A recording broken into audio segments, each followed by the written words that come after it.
불법이 판을 치고 있는 이 현 시대에 뜻있는 많은 분들이 정치 세력화를 위해서 애쓰고 계시는 점 높이 평가하면서 반갑습니다. 4.16 가족협의회 재욱이 엄마입니다. 대한민국 자체가 거대한 세월호가 되어버린 지금 저는 세월호 참사의 진실을 밝힐 수 있는 정치, 그래서 정의가 살아있는 정치, 국민 누구나 마음 편히 살 수 있는 정치를 기대합니다. 민중이 직접 나서야 됩니다. 민중이 한국 역사에 있어서 민중이 직접 나서지 않고 바뀌어진 세상을 바꾼 적이 한 번도 없습니다. 3.1운동도 민중이 직접 나섰습니다. 4.19 혁명도 민중이 직접 나섰습니다. 6월 항쟁도 민중이 직접 나섰습니다. 이걸 우리가 준비를 해야 됩니다. 이 준비 시발점이 오늘 이 대토론이라고 생각합니다. 우리 현실에 대해서 고통을 받고 있는 이 수많은 사람들에게 어떤 희망을 줄 수 있는지에 대한 그러한 고민이 절실하게 필요하지 않는가. 정치의 객체로 4년마다 표를 요구받았던 그 시민들이나 대중들이 어떻게 정치의 주체로 제대로 나설 수 있을 것인가. 특정 세력 또는 기득권 질서를 옹호하고 있는 이런 보수 양당 체제를 실제로 갈아엎기 위해서는 매우 혁명적인 사고가 필요하다. 혁명적 이렇게 표현은 굉장히 부담스러워 하시는 분도 있더라고요. 운명을 바꾸는 것이 혁명이죠. 그래서 오늘 토론회는 우리에게 주어진 이 운명을 어떻게 바꿔낼 것이냐에 대한 진지한 고민이 이루어지길 바라고, 약간의 서로 차이를 넘어서서 우리 스스로가 어떻게 단결할 것이냐, 그리고 하나로 나아갈 수 있을 것인지에 대한 매우 의미 있는 토론회가 되기를 기원하면서 축사에 가름하겠습니다. 고맙습니다.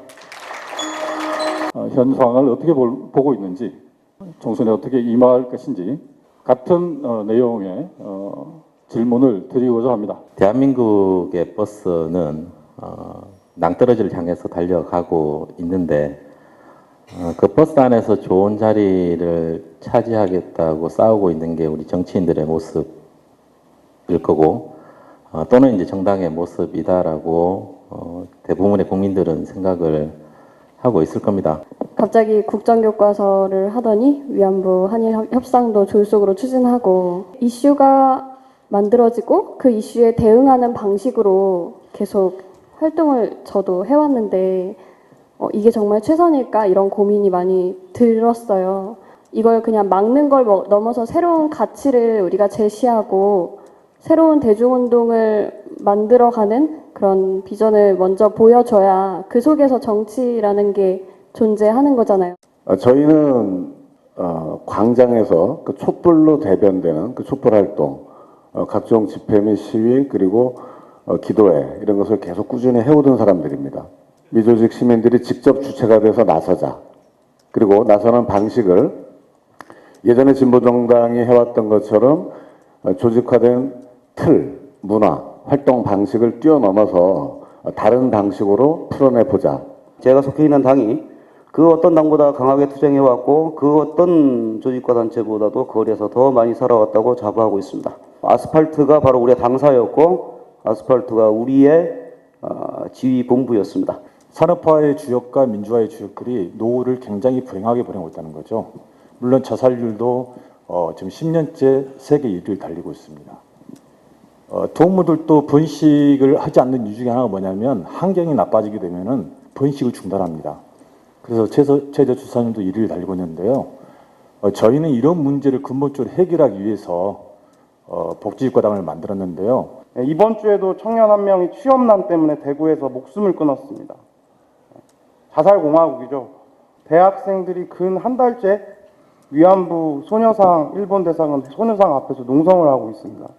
대학생들이 잘못해가지고 소녀상 앞에서 이 추운 날씨에 그러고 있습니까? 국가적 위기가 너무 심각합니다. 이 모든 위기는 정책의 실패, 정책의 부재, 그 배후에 있는 정치의 실종입니다. 그 모든 것을 덮어내는 유일한 가치가 쟤네들은 종북에 남는 것 같아요. 지금 각자가 가지고 있는 정치적 입장이라든지 이론을 가지고 하나로 뭉치기는 어렵다고 봅니다. 이것은 우리가 할 수 있는 것은 너무나 잘했던 것을 가지고 해야 한다고 생각합니다. 그 잘했던 것은 민중총궐기의 정신이라고 생각합니다.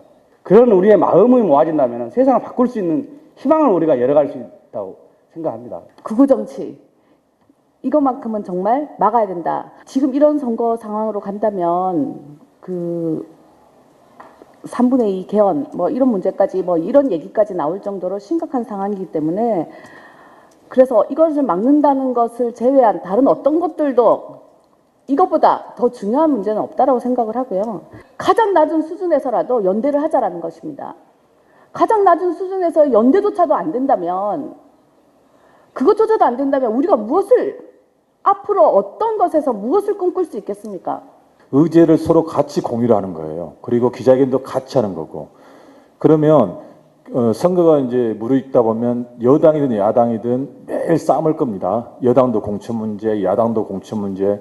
근데 저희 뭐 소수 정당들은, 정책 정당들은 뭐 헬조선을 어떻게 구하겠습니다. 대한민국을 어떻게 바꾸겠습니다 하는 희망적인 이야기들 계속 하다 보면 일단 국민들에게 인지가 되지 않겠느냐. 기성 정당이 사실 정당이 아니라 선거 기획사잖아요. 사람들이 정치에 무관심한 게 아니라 정치라는 라운드를 그 사람들끼리 점거하고서 사람들을 정치에서 소외시키고 있는 거잖아요. 왜 정치에서 사람들이 자꾸 소외되는 걸까에 대한 본질적인 질문을 하는 게 오히려 급할수록 그 본질에 더 집중을 하는 게 우리에게 가장 큰 전략이 되지 않을까 그런 고민을 많이 하는데요. 새로운 조직 방식에 대해서 좀 더 본질적인 성찰이 필요한 것 같아요. 그래서 저는 모바일이나 SNS를 활용한 좀 모든 사람들을 담을 수 있는, 삶을 담을 수 있는 새로운 정치 방식이 필요하다고 생각하고 최대한의 선거 연대를 통해서 여소야대를 만들어낼 수 있는 방법은 없을까 하는 것도 우리가 고민을 해봐야 되고요. 또 하나는 매우 구체적으로 진보 쪽에서는 비례를 바라보는 선거 전술 말고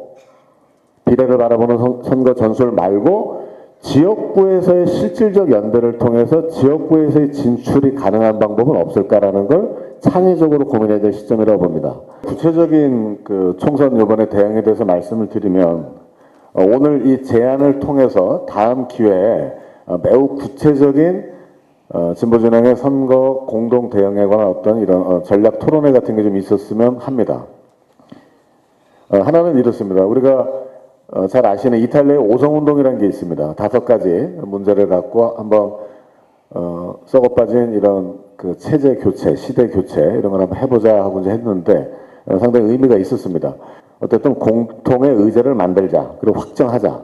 두 번째, 정의당부터 해서 노동당, 녹색당, 그 다음에 복지국가당, 시민혁명당까지 다 합쳐서 전 지역구를 다 내기가 쉽지는 않을 겁니다.